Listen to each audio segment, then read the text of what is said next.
you say it was? It's almost 25 till 6. It's 5:33 according to my. I'd say let's wait 2 more minutes and then start. It's good. It's 5:34. You tell us, Ellen, when we want to start. I don't care. It's been a long day. I'm not going to. Yeah, long week. Yeah, it has been. Everybody feeling okay? Has it been a long week for everybody? Well, we've had COVID cases at our house, so. Oh gosh, I'm sorry. Our daughter had to stay in her wing for 5 days. Wow, she has a wing. If you Well, were at my house, she'd be like sequestered to the laundry room or something. It's the kids' wing. Yeah. And it can be closed off. So she was nice enough to stay back there. That is nice. Did you and it's bigger than her place in New York. So. Oh, I bet. She was reasonably comfortable. Oh, I bet. And meals delivered and everything? Exactly. Mm-hmm. Left outside the door. Wow. Is she doing better now? Yeah, seems to be a fairly short-term variant. You know, it lasts around 5 days, and most everyone that I know who have had it, they're back up and running after about 5 days. Hopefully no long COVID involved. So it is 5:35. So Cindy, shall we? Yeah, I guess. Here we go. Okay. All right. Well, thanks everybody for being here. Ellen, you know, I think everybody that is here has seen those initial slides. Okay. Here's how you go to the website and all that. If nobody needs that introduction again, or if somebody does need it, raise your hand or speak up or something, and we'll share all this information again. But otherwise, Ellen, I'll let you take it with the agenda. You know what? I'm gonna start with this slide. Can everyone see I assume everyone can see the slide. And the reason I'm starting here is because what's changed since we met a week ago is what we're looking at in terms of the timing for public meetings for plan review and adoption. And this is not set in stone yet, but we were thinking that we were gonna get the Castle Creek and East of Aspen master plans out in front of the Planning Commission for informal and formal review earlier in the year. And now to really work through some issues and a request by the Castle Creek caucus to slow things down a bit so that we can make sure that everybody who wants to be involved is involved.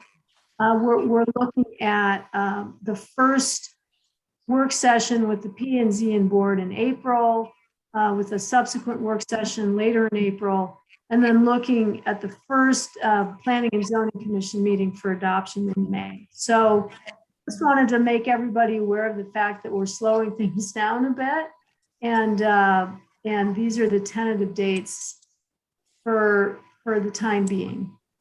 So with that, unless there are questions, stop me if you have questions. But tonight, we are going to focus on the 2000 Richmond Ridge Management Plan. And we did include a copy of that plan in the invitation to this meeting.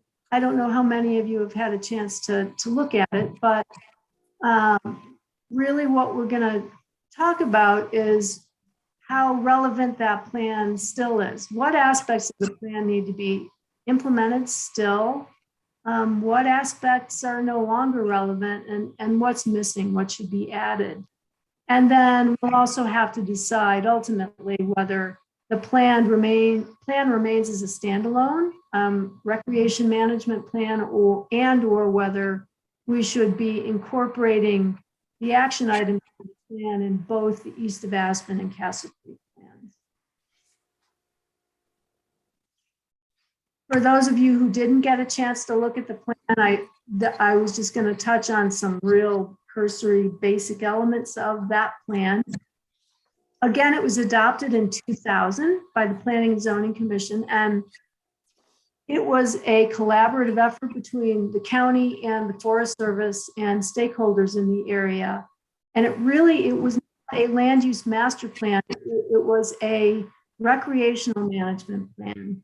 And it really focused on balancing the recreational uses of the area with the residential use and rural, remote, backcountry county zoning for the area. So back in 2000, we were talking about the same issues really that are still with us today. And as the plan was developed, it was determined that there'd be a first phase where the issues that were raised and the recommendations that were made to address those issues would be handled through an educational process and use of existing facilities to ensure a quality experience in the study area. And that decision was made in part because there wasn't a lot of budget or staff to do anything of a more regulatory nature at that time.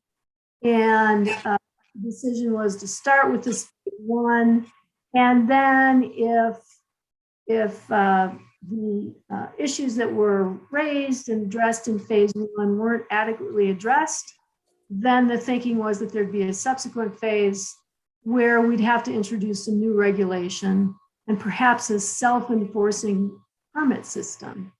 And then as the last measure, there could be a phase three, which has not been implemented, but that was looking at something like a mandatory all-user pay permit system. I don't think we're going to be heading in that direction anytime soon, if ever, but those were the three phases that were contemplated at the time to address the issues that were raised. And basically, the plan direction was to balance social and physical capacity relative to recreational use. Again, some of the very same issues we're still dealing with 22 years later. There was direction to maintain a sustainable use level, particularly as relates to roads. Roads at the time in 2000 were being inundated by recreational and other uses. And so there was a real drive to maintain a sustainable use. Direction was to not expand recreational residential use or parking in the area, and to enforce county road and parking regulations. We're still getting a lot of direction on that front today. Also, there was a recommendation that commercial permits and use and special events are consistent with carrying capacity. Finally, direction was to address signage, parking, dispersed camping, trespass, and illegal commercial activity. I think we've made some progress on all of those fronts, but we obviously are still working on all of those issues today. So to those of you who were able to provide some comments by email and other means in the last week or so, I was just going to cover briefly a few of the comments we've heard so far. One of the comments was that there is a real need to conduct road counts on a frequent basis to gauge use levels. And those road counts are necessary on Castle Creek Road, Midnight Mine, Express Creek, Little Annie, really so we can get a gauge on the real use and activity before we make any decisions about how to move forward. Right now, the county is doing road counts, but it's on in every other year or so basis. And I think the request is that frequency increase and more data be collected. There's also been a recommendation that use of the Little Annie Road for service purposes, primarily for Aspen Ski Company, for Aspen Mountain operations, be addressed. When the summer, sometimes the summer road is too snowy and not really accessible for service purposes, and Little Annie Road is used. And so we need to better understand to what extent and how to address safety issues and other issues associated with that use. Recommendation to control snowmobile and other tracked vehicle with an E usage on Little Annie Road to address pollution, wildlife impacts, and overuse in general. We also heard from the U.S. Forest Service, who looked at the plan and weighed in on what's been implemented on their side and what has not. Basically, the response was that signs and closures on Express Creek Road and Pro Pass still require more work in coordination with the county. Unfortunately, the Forest Service wasn't able to have a representative here tonight, but they will continue to work with us. On the county side, in terms of implementation, some signs have been installed on the various roads. Some of the parking has been improved, but enforcement on all fronts is lacking. And we have heard that over and over from you all through the course of these conversations. And as I said, traffic data is being collected every few years, but not on an annual basis, and perhaps not as frequently as people would like. And so that's what we've heard to date. I've included, we want to hear from you tonight about other aspects of the Richmond Ridge Management Plan that need to be updated or have been implemented and should be removed. I've got some maps here to help in the discussion. Recognizing that we all have relatively small screens and it may be difficult to read the maps, but to the extent we need to, I've got a map of the Richmond Ridge area in the Midnight Mine Road vicinity. And then we have one in the Little Annie Road vicinity. And I can walk through these maps if people would like when we're ready. We also have one in the Little Annie to Express Creek Road reach. And then finally, we have one that shows the Express Creek Road vicinity and on up to the top of the valley there. And this map actually also includes Pro Pass Road and up towards Taylor, up towards Taylor Pass on Express Creek, and then up Cooper. I think it's the Cooper drainage. So anyway, so we do have some maps if we want to use them as part of the conversation. But really the purpose of the meeting tonight is to hear from you about any thoughts you have relating to the need to update the Richmond Ridge Management Plan that was adopted in 2000. And with that, I'm going to stop talking and turn it over to Cindy. Cindy, if you want to I don't have everybody's screens in front of me, so I'm going to ask you to call on people as their hands are raised, and I'm going to stop sharing unless people have questions about anything that I just presented. Okay. I can see part of the screen at one time. I see Mac and Joe, and then I can scroll down and pretty much pick up everybody. Does anybody have any questions? Or starting comments about what you thought about the plan? It was in 3 phases, and the first phase, as I think Joe pointed out in his comments, first phase doesn't seem like it was ever even totally completed, given the lack of funding and all of that. I can say that back when it was initially begun, I know we did put out some signs on the private properties, because I went around with property owners and did that.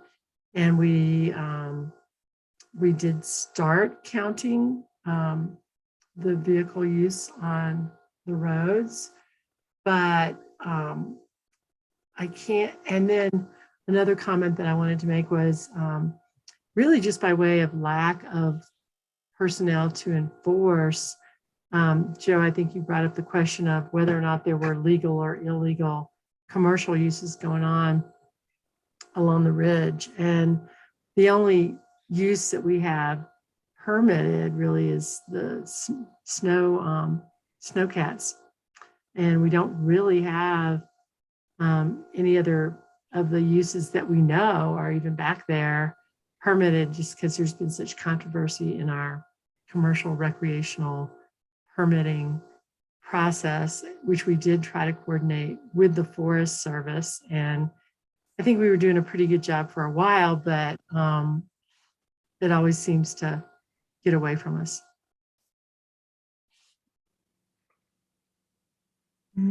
I can see everybody now. So, yeah, enforcement has been an ongoing issue.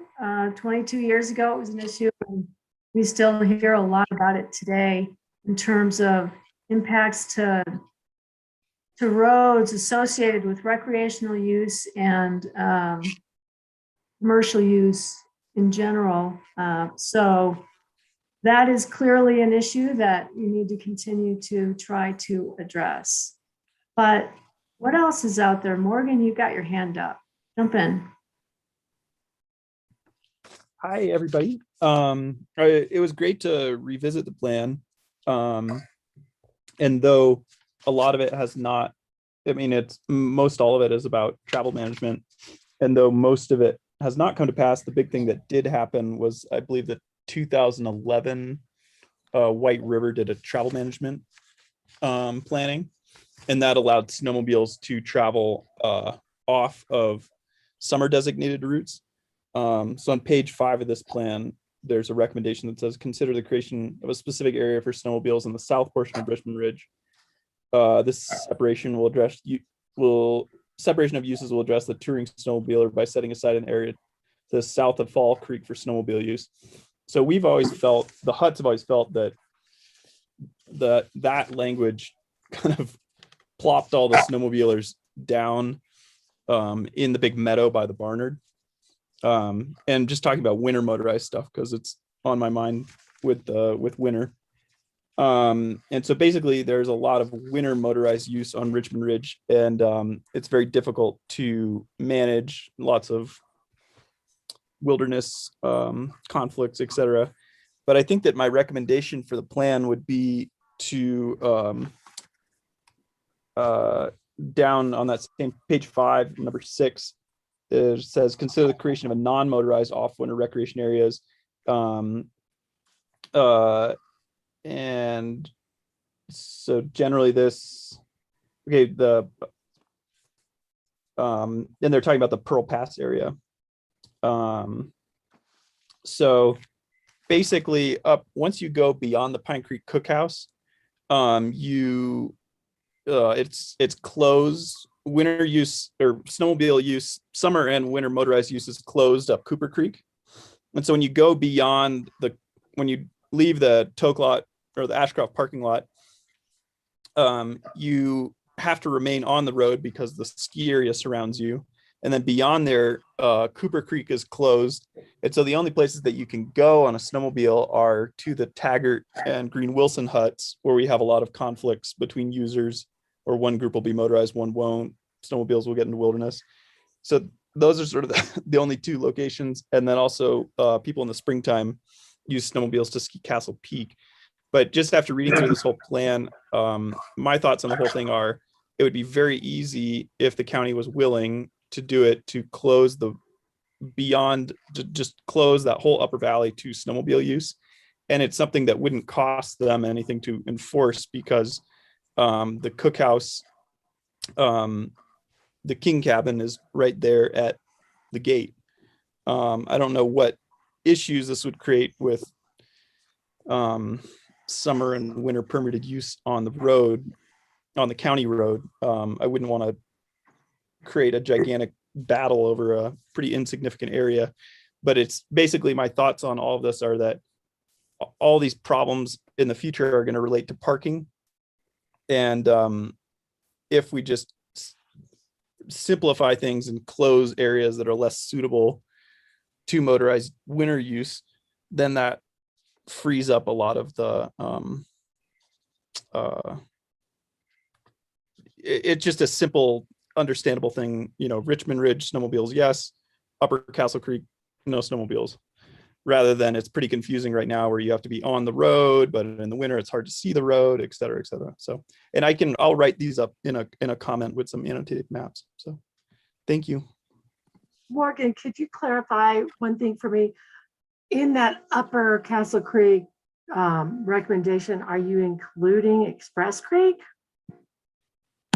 No. So this is just beyond on the Castle Creek Road.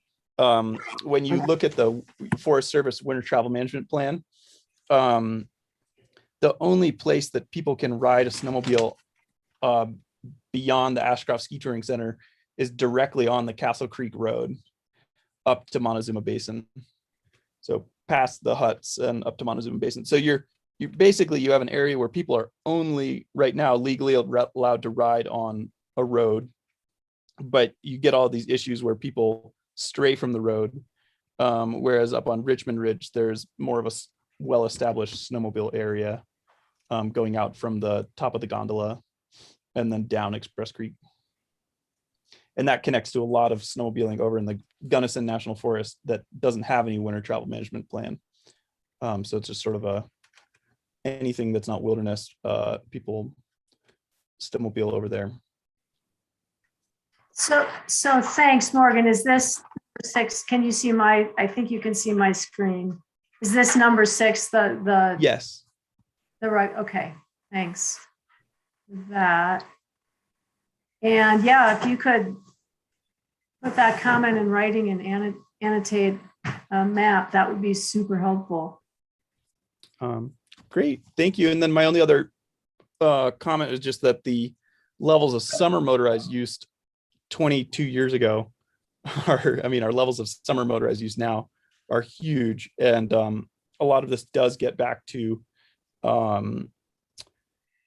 capacity and parking. And I think it's interesting to look at the valley there are places where you can have tons of people. I mean, at the cookhouse or at Toclot in the valley floor, there's ample opportunities for, it's not like trying to restrict the number of people enjoying the Castle Creek Valley. It's just sometimes when you have a great number of motorized users, their presence in a parking lot can take up, one truck and trailer with 2 side-by-sides on it can take up the space that 6 cars would have taken up otherwise. So I think that's something interesting to consider because the plan's very adamant about there being no additional parking anywhere. And I think that that's really saved the valley over the past 20 years, is that there are very small parking lots, and though we do have use issues at times, they're greatly limited by the fact that people just run out of a place to park.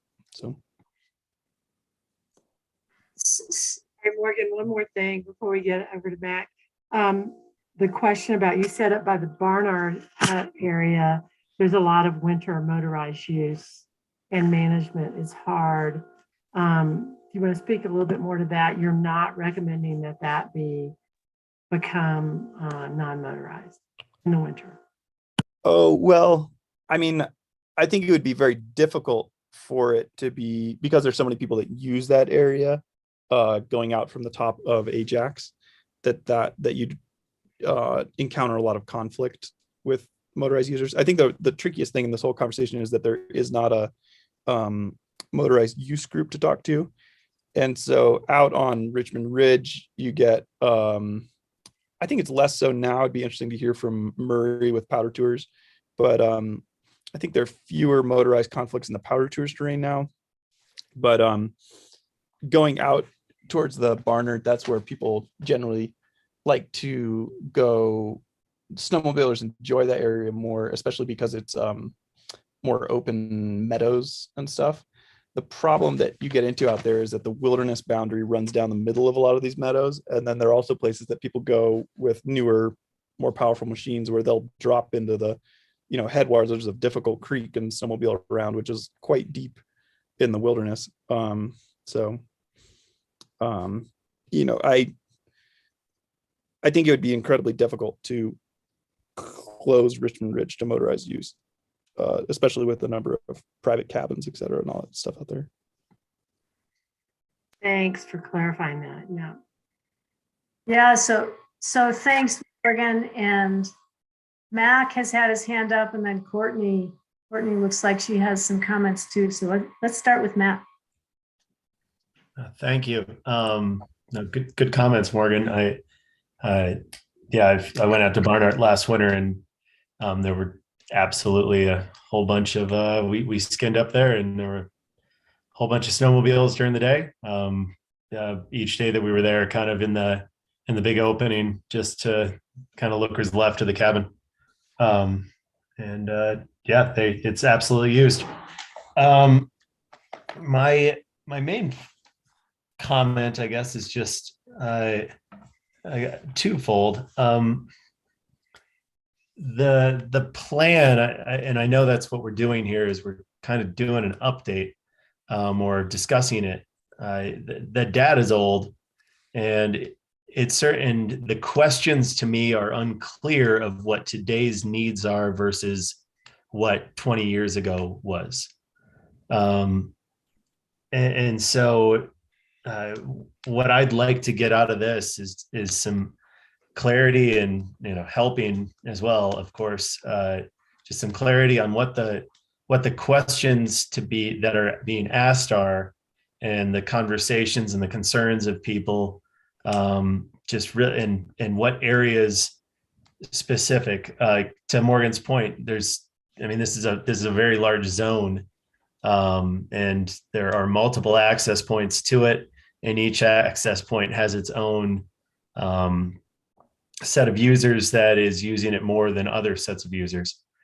When you're talking about uphilling, cross country, snowmobiles, Jeeps, hikers, rogue mountain bikers, if you will, et cetera. Like there's a lot of different user types, and it's a very precious resource up here, and it's unclear to me how currently, just access points to get here and use the land safely and respectfully seems very difficult to me. So just additional thought and study, and creating clear goals, and what to do additional study on, what to get more additional survey information on, are things that I'd like to focus on, as well as seeing the plan referenced the Exhibit B, which was a map of some sort. Where is that map? Or is there an updated map, or is the Forest Service 2011 plan, travel plan, the one that we should be looking at for all this? Just kind of some guidance on that as well. So thank you. Yeah, I can respond to the elusive exhibit. There is not a map attached, and my recollection is that we were working off of Forest Service maps at the time, and I think maybe my recollection is wrong. I thought the travel management plan was adopted in 2003, the Forest Service travel management plan. But I could be wrong on that. But in any case, the travel management plan did implement several aspects that came out of this resource management plan they used this really as a springboard to make some of the decisions they made about where motorized use should and shouldn't occur during the summer and winter months. So, Yeah. yeah. And then one other thing, I was just looking through my notes. I read that the Vail Pass travel management plan somewhere in the document was something that was looked to as a guide. Is that still the case? Because they've obviously they've implemented a fee system, et cetera, for a bunch of years now, and it's a lot more managed and informed if you're a guest visiting the area than Richmond Hill is. Is that? Yeah, I think at the time it was one of the only models that we really had to look at as where there were similar concerns about conflicts between recreational users and management of roads. And it was the Shrine Mountain Pass area, as I recall, that was really the focal point there. And we did just consider that to be a model because of its proximity to the Front Range.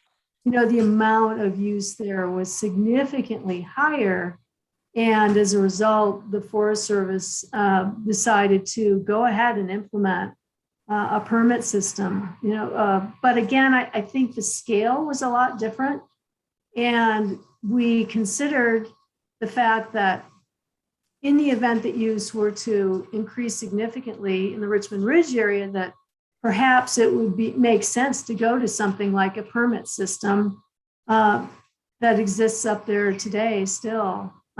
We haven't gotten to that point yet, but it's certainly something that, I think people in general don't really support a lot more regulation. But it may be that we need to go to a permit system as the Forest Service has had to do for areas, the Conundrum Creek area and the Four Pass Loop area. So we were using it as a model mostly because it was the only one really out there, and in the resort areas in this part of the world. I think it's still in place. So that's really all I have to offer as far as why that plan was referenced. No, it definitely is still in place. It's definitely more heavily used. And our family did a hut trip over there early December. So got to experience kind of all the mixed uses going on. So, yeah. I think it has been considered somewhat of a success, the approach that was taken. And it's a bit heavy on the regulatory side, but I think it did address a lot of the conflicts between users. And I appreciated the clarity of knowing what was going on ahead of getting there. Kind of because it's a regulated area, you're almost forced to do more research than you would have of just, okay, I take Forest Service Road to here for 2.1 miles and then I take a left for a half a mile. It's a lot more than that. And it may be that that's a direction we want to take or not. Well,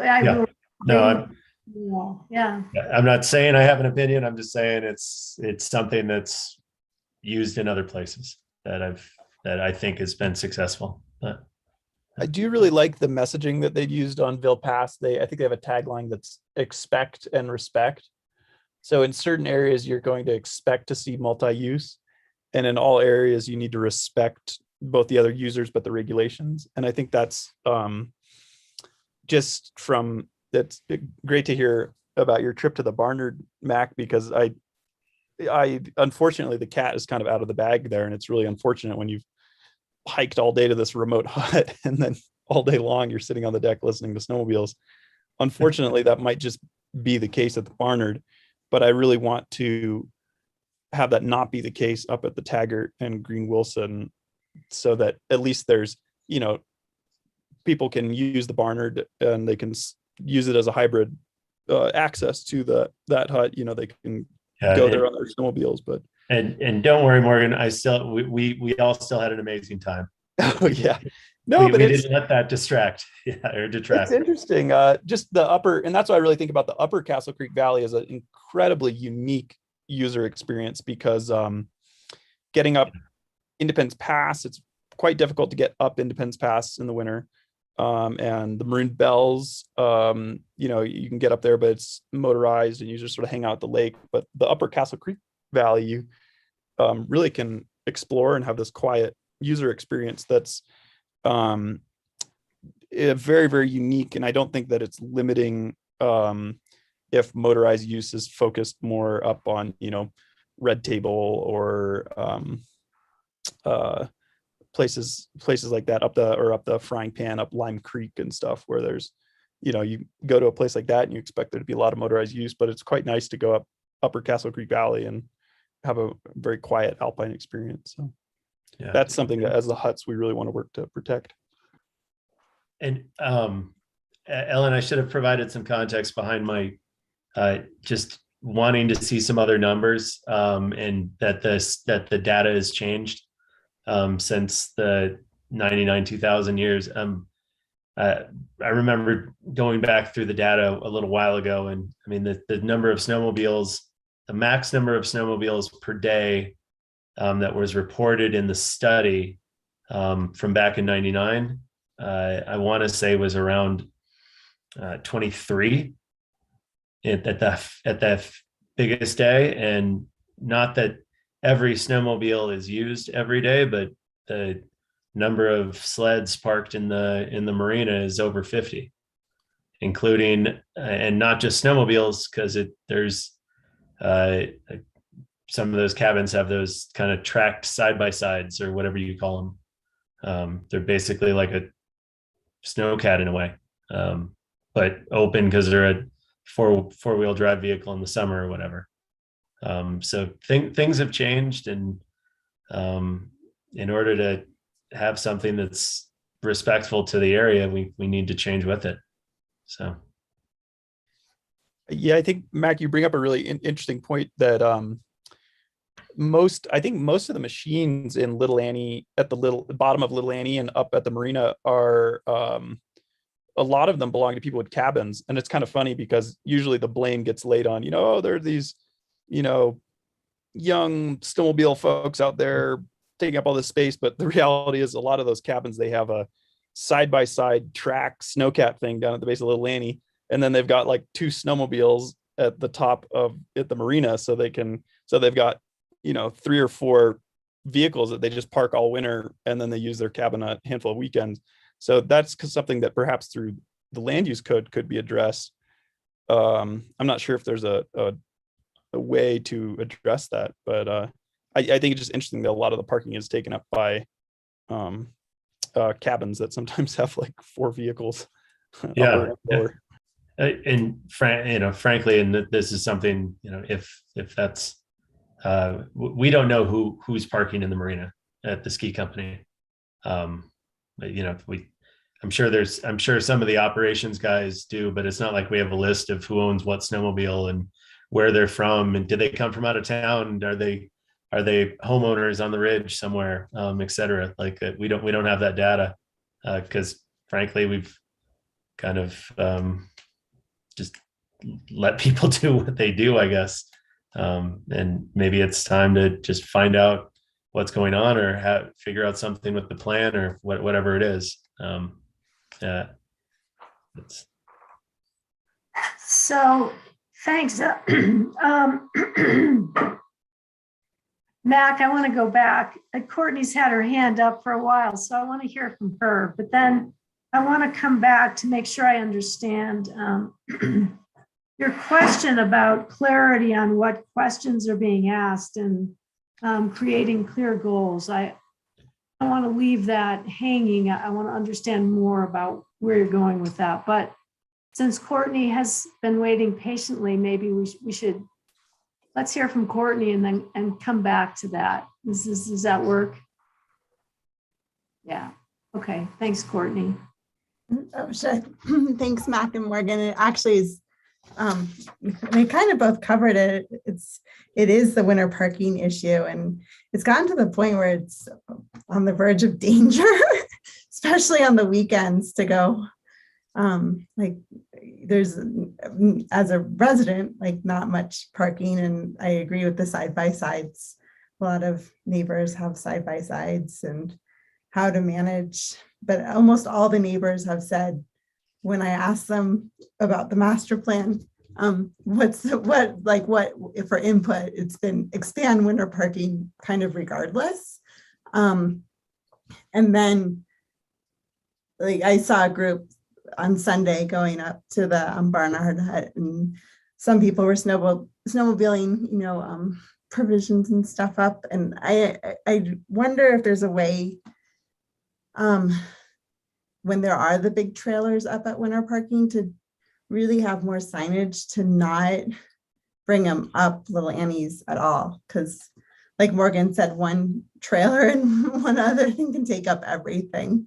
So signage is huge up there. I mean, someone parked a snowmobile in a parking spot that there's only so many of us up there though, as residents. I know that there's some more frequent than others. And yeah, just I think signage is huge too. And maybe that like what both Mac and Morgan said, kind of just follow. Courtney, are you saying that there needs to be more signage to deal with parking that's not working? Or yeah, I think like if sometimes still people are bringing their trailers up there, and that just gets to be really dangerous too. But like I almost turned around on Sunday because I was like, I don't know where to park that's safe right now.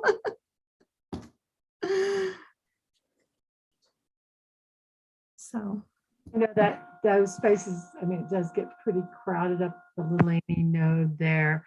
But how about turnaround areas where people could basically drop off and then take the trailers somewhere else? I think that happens now. I mean, I see a lot of trailers parked along Castle Creek Road and that kind of thing. Is there adequate space for a turnaround at that? Up at winter parking? It's so dicey. I mean, it's especially on the weekends now, and then since COVID, I mean, the use has definitely gone up for sure. I mean, because they're also going through what we're going through, but I don't know. It's dicey. okay. That's Did you my 2 cents. So I don't know. I could be way off. So sorry if I am, but no. I'm just thinking of even like the, I mean, I've seen extra long trailers up there, and that's where the signage needs to really happen down below to really inform, just for safety measures. So I have a question, Courtney. You said when you were chatting with other people in the neighborhood, they said there needs to be more parking. Yeah. And are you suggesting more parking lower down so that people can park trailers lower down, or drop people off and then park trailers lower down? Or because what we've heard in the past is it's really been a mixed message. It's some people say, make the existing parking work and limit the use versus expanding parking and bringing more people in. That's always been a conundrum. Well, maybe both. I think winter parking needs to be expanded. It is interesting what Mac and Morgan said about the side-by-sides, and how to solve that, because that's changed in the last 20 years too. Yeah, and especially for neighbors that aren't home that often. And but yeah, because parking is valuable. So in a way, I hear you saying, Courtney, that that the problem with it is that the people who have cabins up there, who basically don't have a place to park because it's gotten so crowded that, you know, it's the recreational overuse, and now there's no place. Is that part of it? I mean, I don't know that this could ever be really something we could look at, but Mhm. maybe that there'd be resident parking Mm, and then recreational parking. mhm. Yeah, and maybe some form of permit if you're Resident permit. Mhm. for both. I'm not sure, but the neighbors I asked all just expand winter parking, which is interesting. So, Thank you. yeah. Yeah, it's the dilemma, build it and they'll come probably. So, oh, okay. Well, back to some of Mac's questions, if we could. Yeah. Yeah. No, Ellen, I it and I know.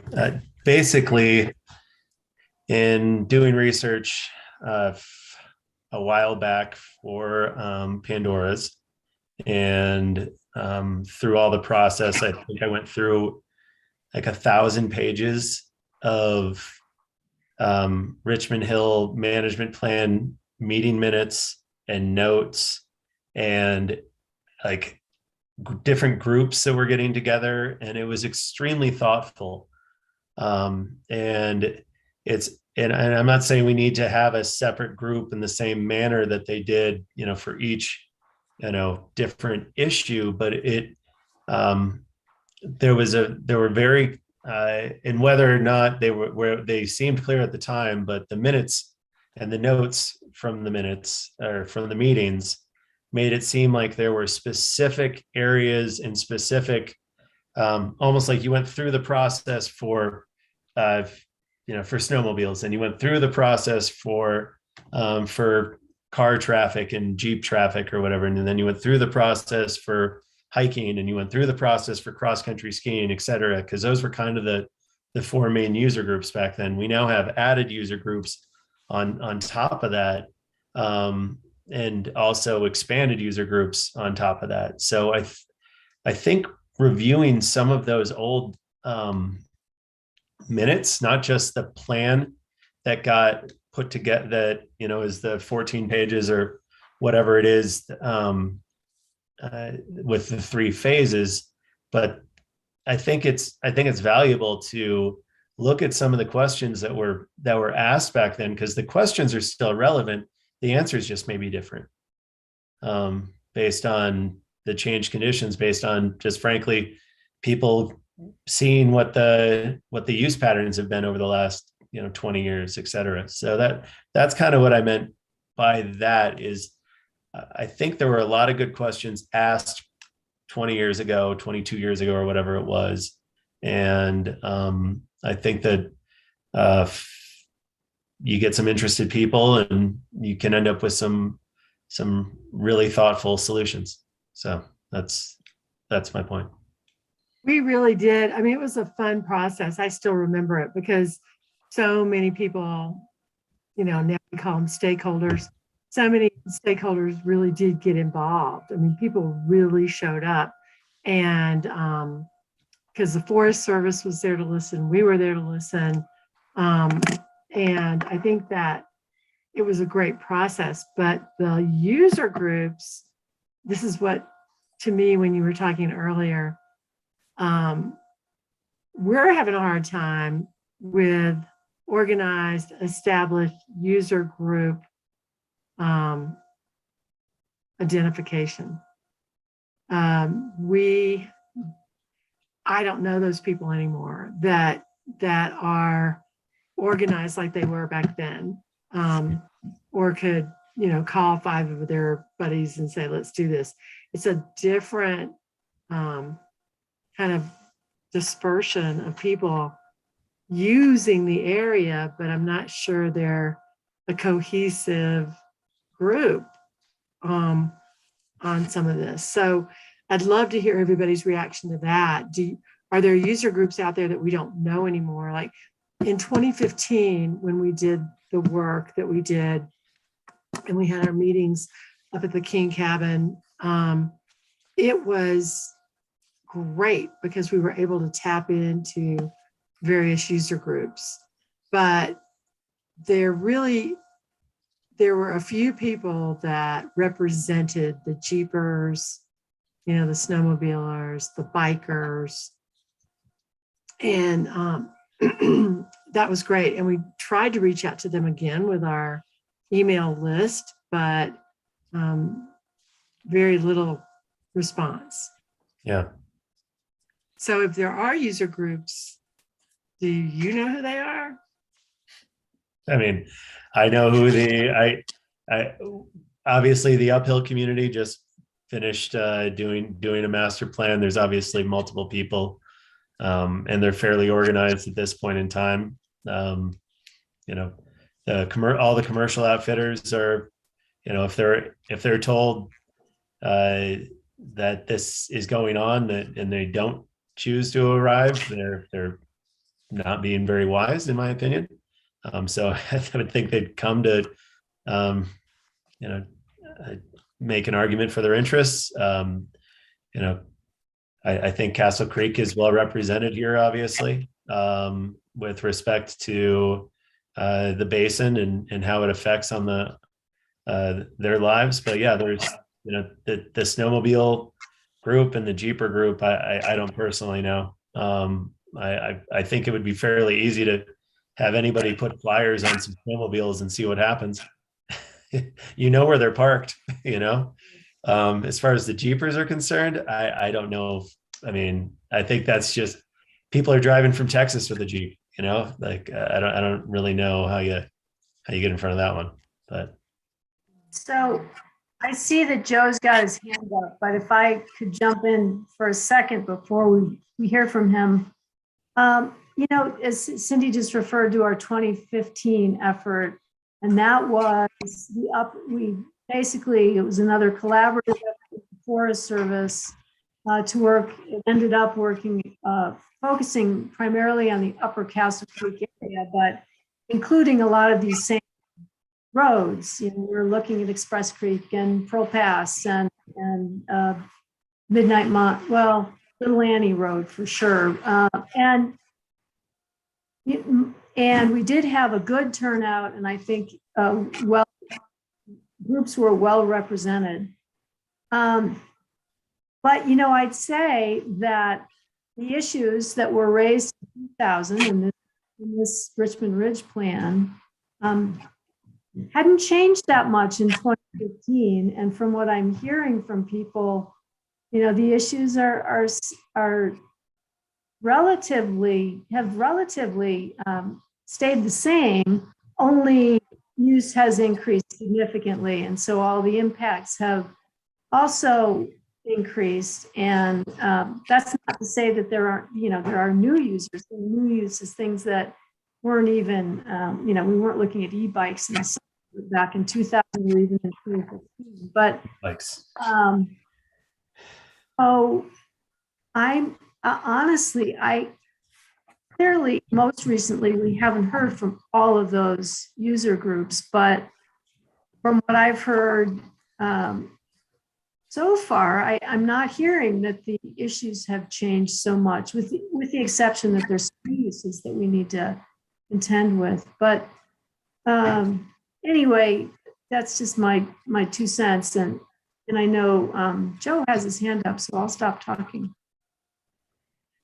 Well, I may be coming from a slightly different position than everyone else. I look at this document and I just think that it's kind of indicative of what happens with plans around here. Someone obviously thought that the issue of recreational use in 1999 warranted putting a group together to study what's going on in Richmond Ridge. from my perspective, they came up with a pretty good list of things to look at. The P&Z endorsed that study, and then it apparently went to the BOCC. I have no idea what the BOCC said about it, but they obviously didn't fund the additional studies that were suggested within the study.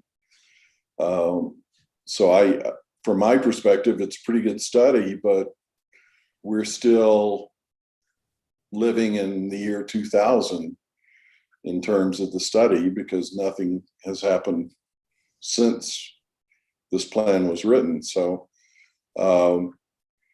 there's a statement in the plan that says no further approvals for recreational activities within the study area are recommended.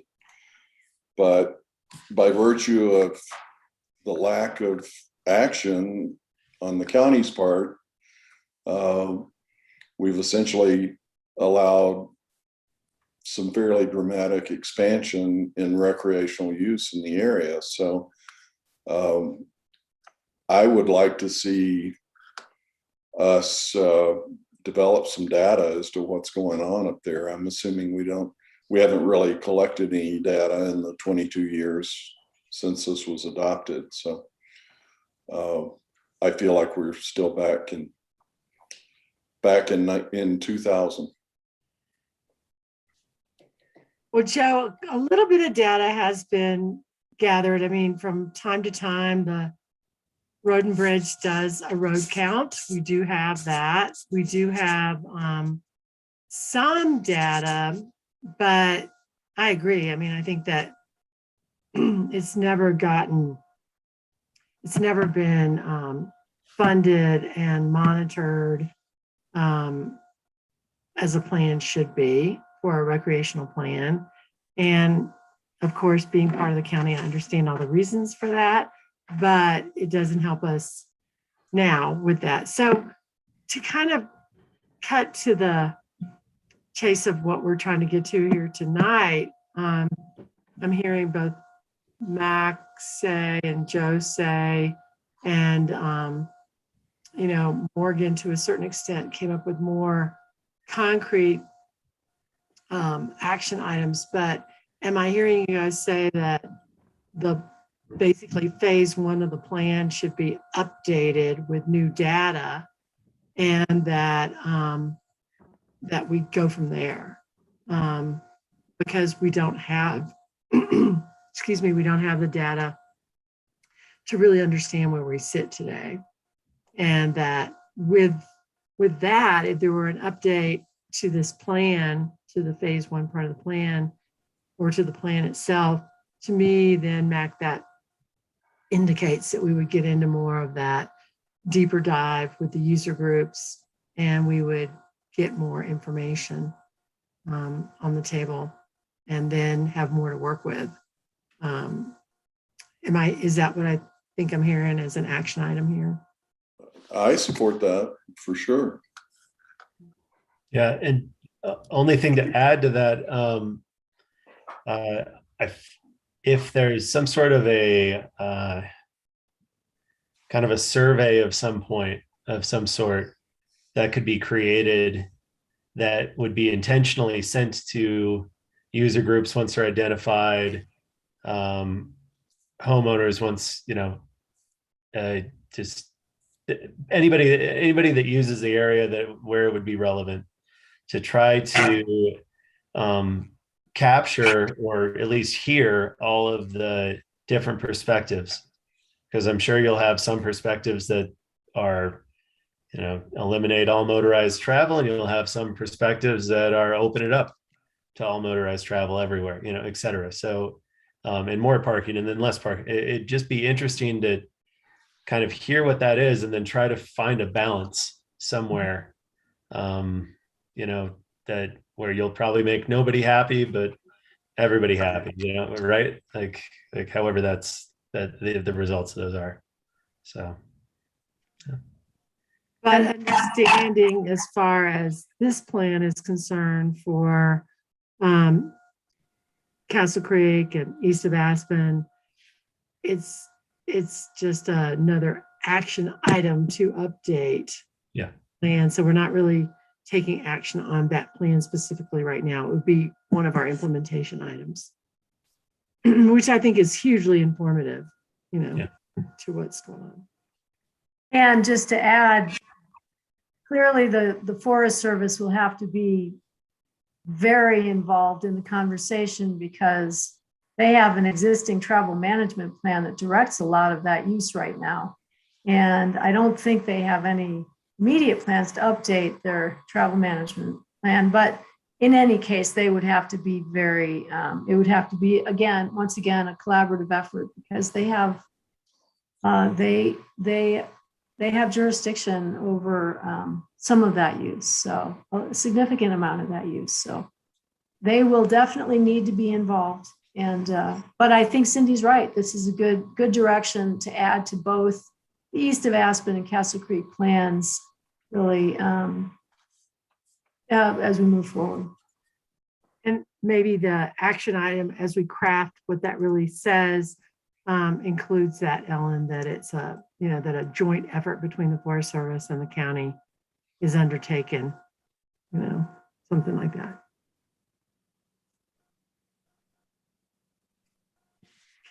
Could I make a suggestion? Yeah. I think we ought to be including the wilderness boundary on our maps. I'm not really clear about where the wilderness boundary is, and it keeps being mentioned, but I'm not sure exactly where it is. Okay. Yep, that's a good idea. It's pretty much just on the east side of the Richmond Ridge Road, 100 feet or so off the east side of the road. I can. That's interesting. And I think my big frustration too with in a lot of other places, you have a winter motorized group and they'll often do, trail maintenance and grooming and stuff like that. And we don't have any of that here. We haven't had any of these motorized users. Basically, they only come forward when they're ready to complain. Or, if I talk with them about being in wilderness, it's like a very confrontational encounter. And so at a certain point, I just want to see what steps can be taken to simplify this area. Yes, this area, no, and then if they end up in wilderness, it's a pretty impossible thing for the Forest Service to implement. So I think that's what I really want to look at.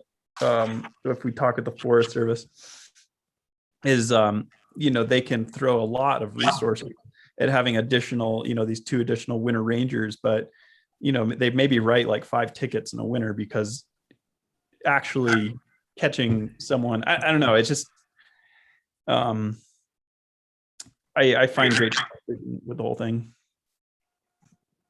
Well, it might be good for us to go back to enforcement and how it's done, say, on the top of Vail Pass. Like, I've had the same experiences going up there where, being a cross-country skier, I'm supposed to be on a separate trail than the road, and the road's supposed to be used for motorized vehicles, but been there at a time when there wasn't enough snow to really be on the trail. So we've pulled our sleds and stuff up on the road, and I thought, oh no, am I going to get fined here for that? And I never was, but I wonder how that works there. So that's something we can research as well, and find out how they do enforcement.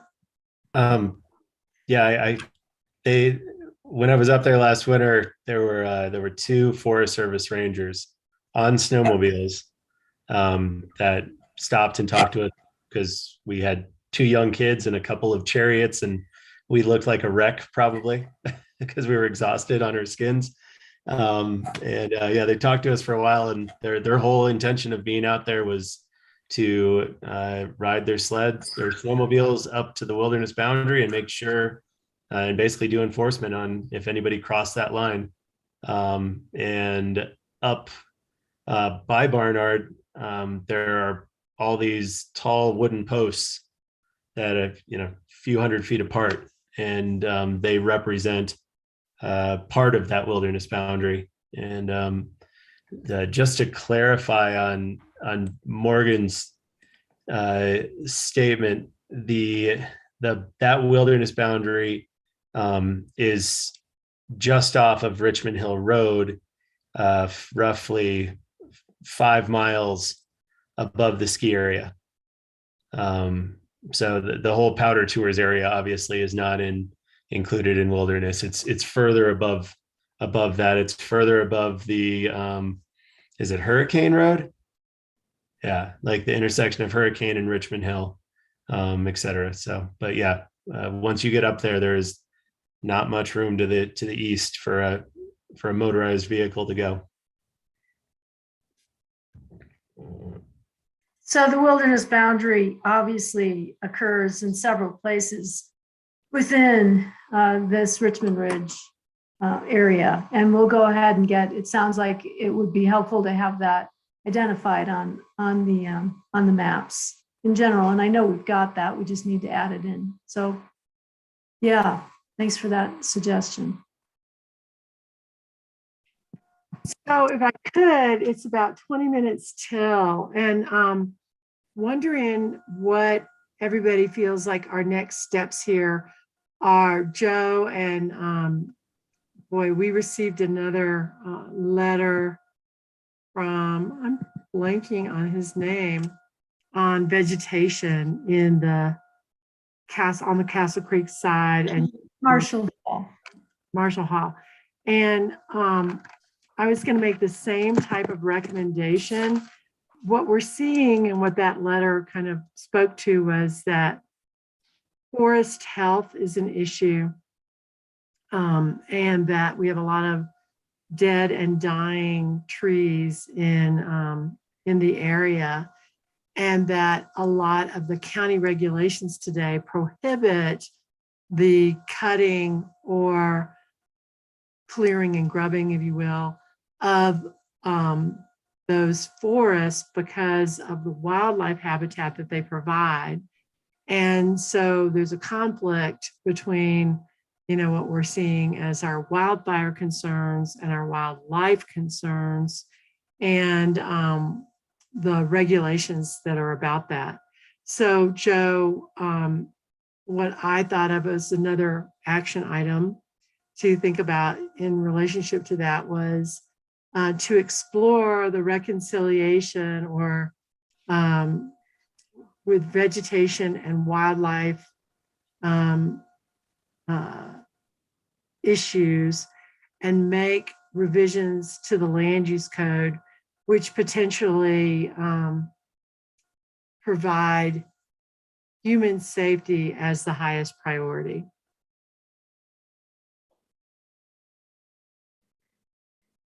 That's what I was hearing from those two comments that I got. Yeah, it's unfortunate the forest isn't healthier, but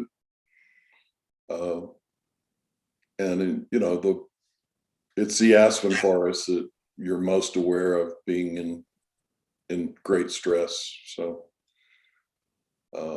years ago, when we created the Rural and Remote Zone District, we were working with Tom Cardamone from ACES, and he was saying that even like up on the ridge with the deep timber that, we're just waiting for a forest fire up there, that it's ready to go. And that was 20 years ago. So I think forest health in general, we just need to look at, but I think what I heard in those comments was more of the concern about wildfire as it relates to the developed areas, and that we should look at reconciling those land use provisions. Right. And that obviously relates to the Richmond Ridge area, but also to the entire Castle Creek and east of Aspen planning areas in general, right? Right. So, then I know, I mean, we're coming up on 7 o'clock and we want to respect everybody's time. I know we have a couple of other people. Elizabeth Boyles is on the call or the meeting, and so is Kelly Murphy. I don't know if either of you would like to weigh in on any aspect of this plan specifically or in general, or not. I don't want to put you on the spot, but if you'd like to chime in before we wrap, that would be great. Elizabeth, go ahead. Hi, Alan. You and I talked a little bit about my conversation with Tom Cardamone and the mapping that they are currently doing with his study.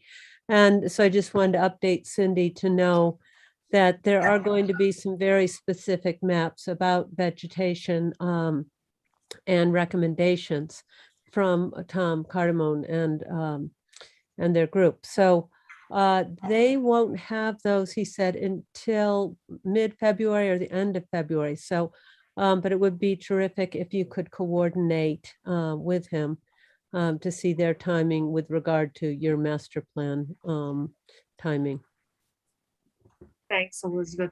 Just haven't gotten to that yet, but I appreciate it. Yeah, we won't forget. But no, that's great to know the timing for them is coming up mid-February. So this could all work out well. So thank you. Hi, it's Kelly Murphy. I'm just kind of sitting in on behalf of the Historical Society to make sure that nothing comes up that we don't need to know about. We're pretty uninvolved with this aspect in this area. And especially, you know, we don't have the winter permit for Ashcroft. So I'm just kind of listening in and I don't really have anything to add, but thank you guys for all your work on this.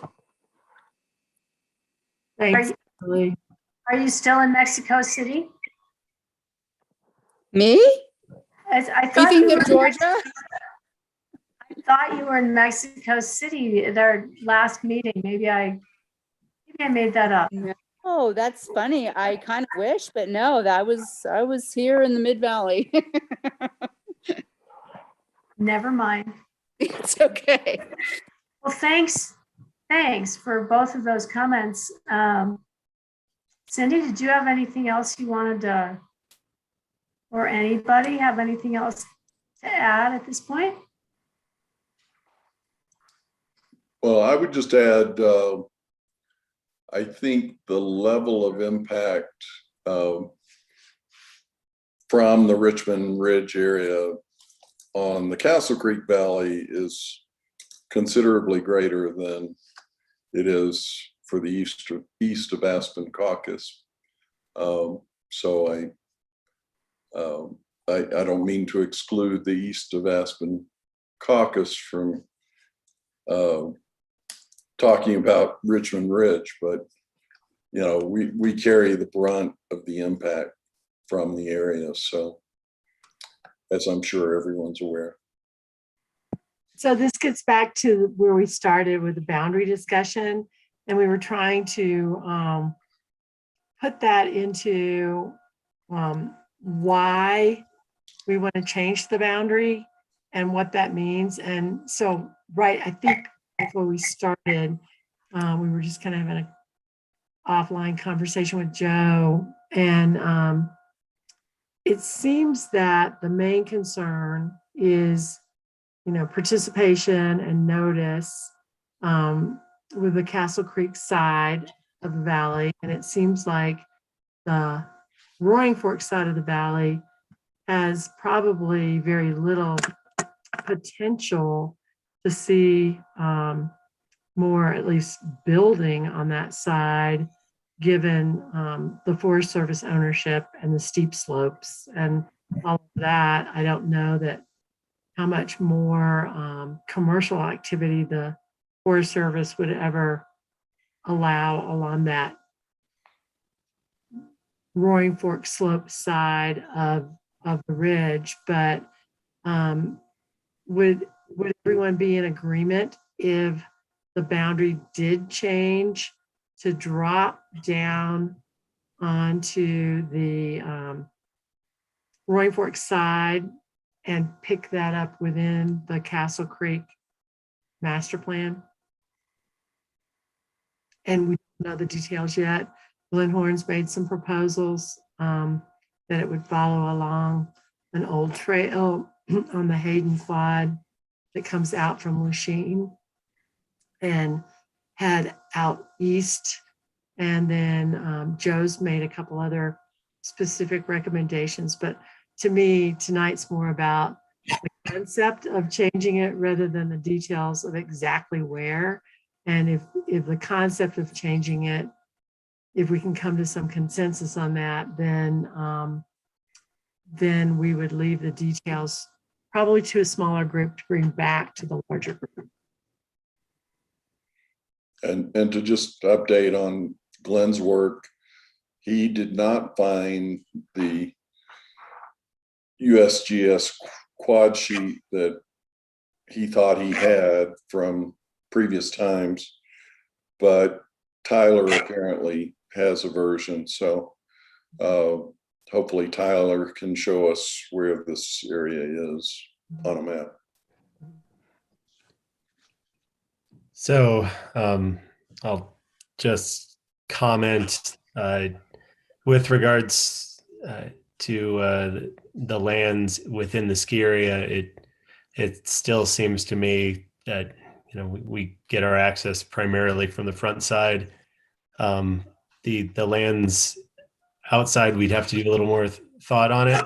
We are permit holders, or not we, our owners are permit holders on the Snowcat operating tours, powder tours, obviously.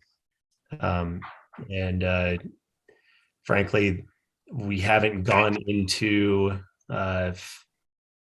review of the Castle Creek plan in as much detail as we have on the East of Aspen plan to know whether or not it's even acknowledged, if there's sections about it, about commercial operations up there, if there's, considering this would be an expansion, maybe there is, maybe there isn't, of what Castle Creek's looking for here.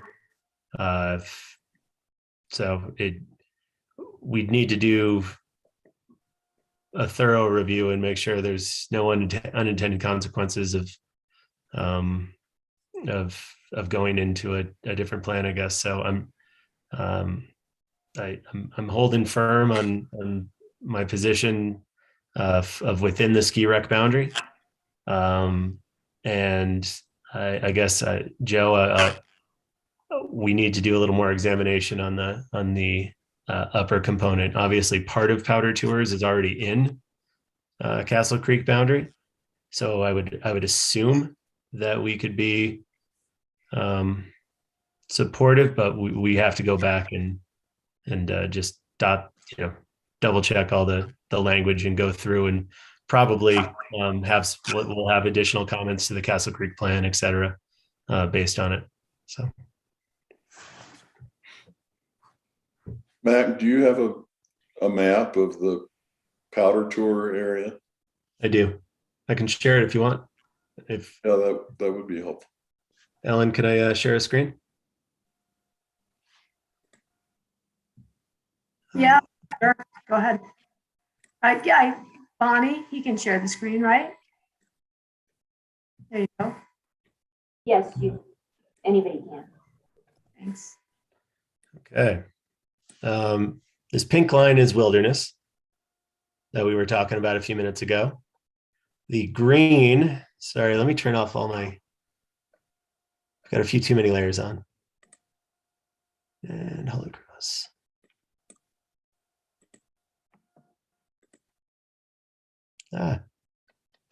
All right.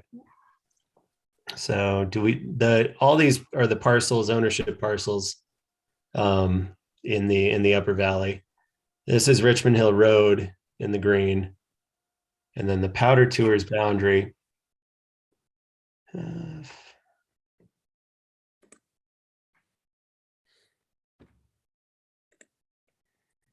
Is that red? So Hurricane Road, Richmond Hill Road, Midnight Mine Road. And I can zoom in on this stuff, if you can tell. So it's primarily Forest Service land, and then the owned parcels in the CCI, the old CCI component of things. And as you go up, the huts, just to give a little reference, the huts are, where are they? They're somewhere up here. And then there's the reason the wilderness boundary goes around this way is because this is the other hut right up there. So that's I always appreciate that. That's a fun little quirk. But yeah, so obviously lots of mining claims / parcels, mostly on the Castle Creek side, to your point, Joe. Yeah. And to Ellen and Cindy's point, the number of parcels remaining to be developed, if you will, on the Roaring Fork side is and if you consider the road mostly the ridge line, yeah, considering these parcels here are the ski company parcels, which were have the restrictive covenant recently. All that's left is the new parcel that was created by Schoaf. This has already been built on. This is the Larson parcel. I mean, there's not much. Like that's absolutely an accurate statement, in my opinion. So, and then just since we're looking at this, I'll just go to.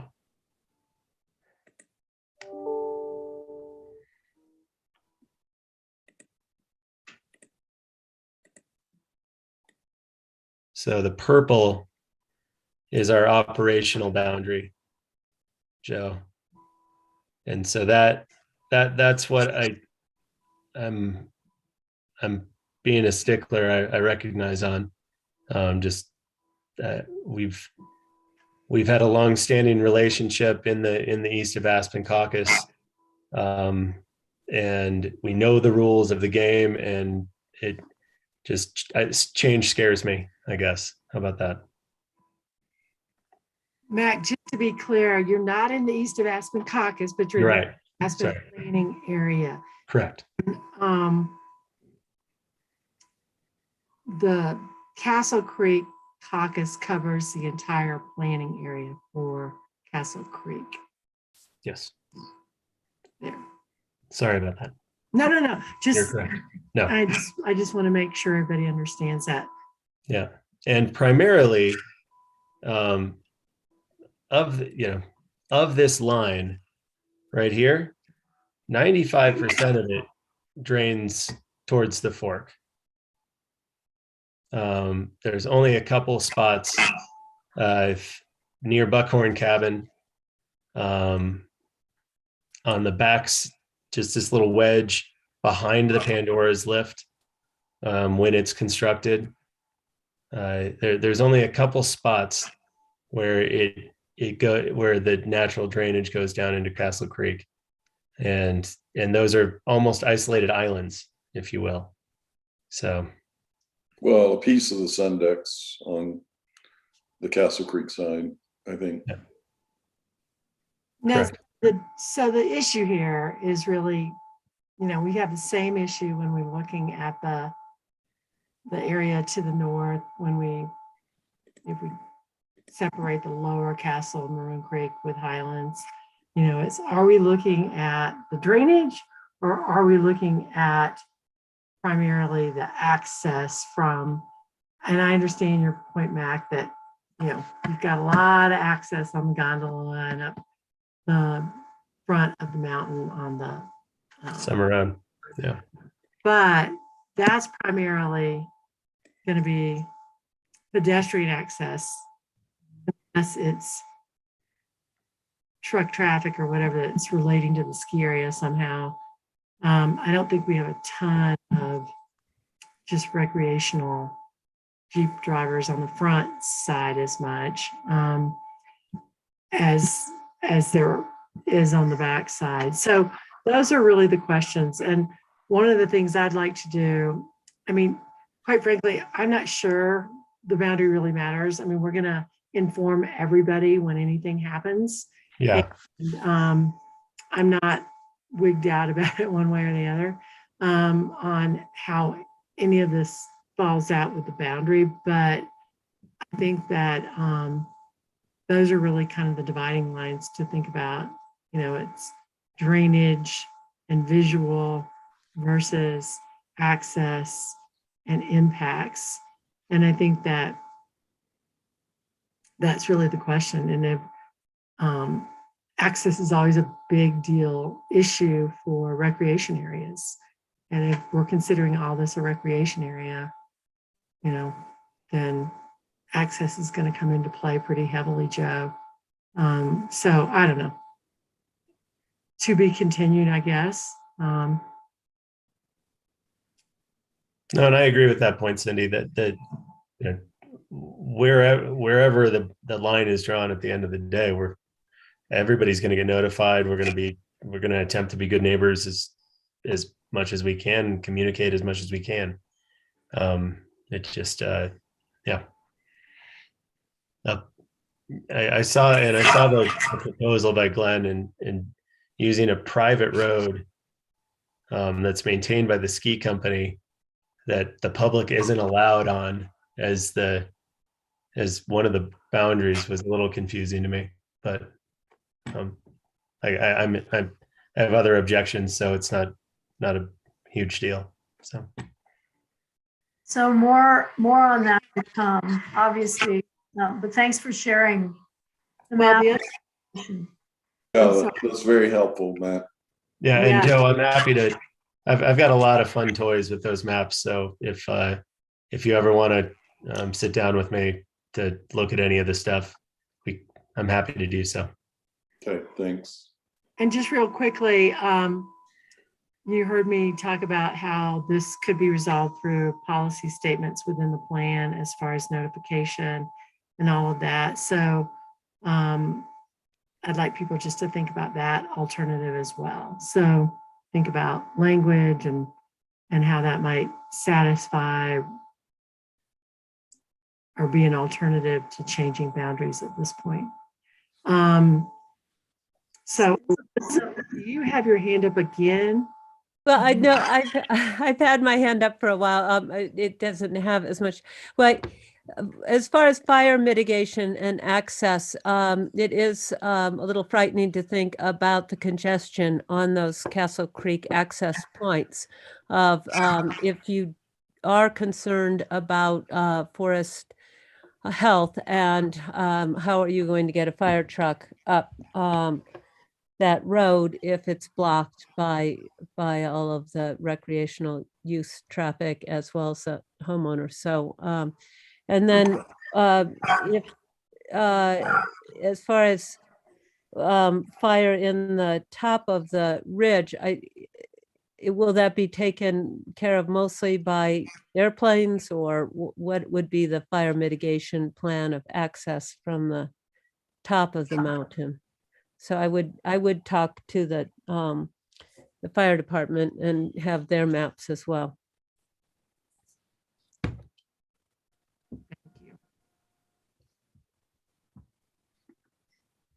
That's one of the reasons this became rural and remote, because at least at the time, the fire district didn't think that they could be, effective.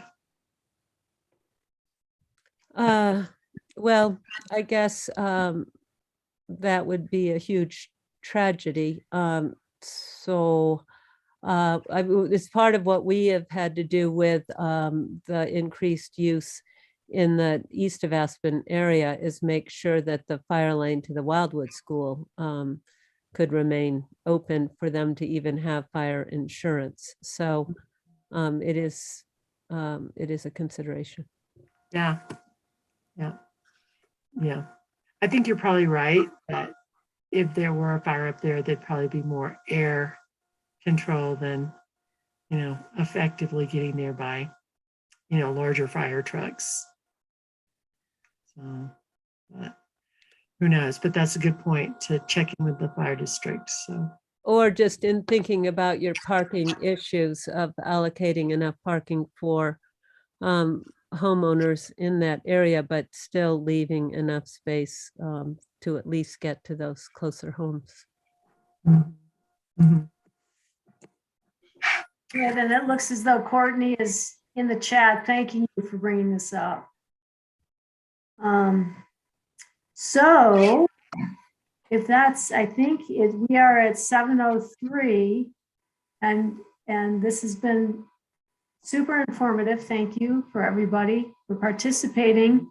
If you have any other thoughts, you want to follow up with me or Cindy, give a call or send an email. And yeah, Morgan, we look forward to seeing your comments in writing and perhaps with a map to accommodate, to accompany those comments. And that's Well, how about this is our next step, Ellen? We'll revise the plan based on some of the things we've heard here today that there is agreement on, and then organize another meeting where we can all get together again and look at that revised plan. Are you referring to the Richmond Ridge plan or no? To be clear. Well, master plans. Okay. And I don't have a date. We should have done that. For the next. We don't have a date, so we'll have to follow up with an email and a date to accomplish that task. And please let us know what else you feel like needs to be addressed in the plans that might require more time that we can spend. Joe, I know you want another mailing, and we'll do that now that we've kind of backed out our timing a little bit to see if anybody has. But I think maybe the best idea is to wait on that mailing until we have the updated plan based on the comments that we've heard. Okay. So I think, Joe, you wanted to have some alternatives for updated boundaries if we in fact do make changes there, or at least language to address how boundaries will be handled, right? Okay. Great. Yeah, the reason I feel strongly about the notice thing is I sent out notices to 90 email addresses today regarding a proposed amendment for lot 12 at Castle Creek Valley Ranch. And I don't think those 90 property owners would have gotten a notice otherwise. So I just think it's helpful to be able to notify as many people as possible. Agreed. Yeah, thank you for doing that. I know it takes a lot of effort. No, that's as long as it can be done by email, it's pretty simple. Well, nonetheless, we appreciate your doing that work. I think that's all we've got. Cindy, do you have anything else to add? Well, so we'll follow up with a date to regroup with the changes that have been recommended to date and take it from there. Thank you, everybody, for your time and thoughtfulness. Appreciate it. Okay. Here. Thank you, Cindy and Ellen. Thank you. Bye-bye. Bye-bye. Thank you. Hey. Thanks, Bonnie.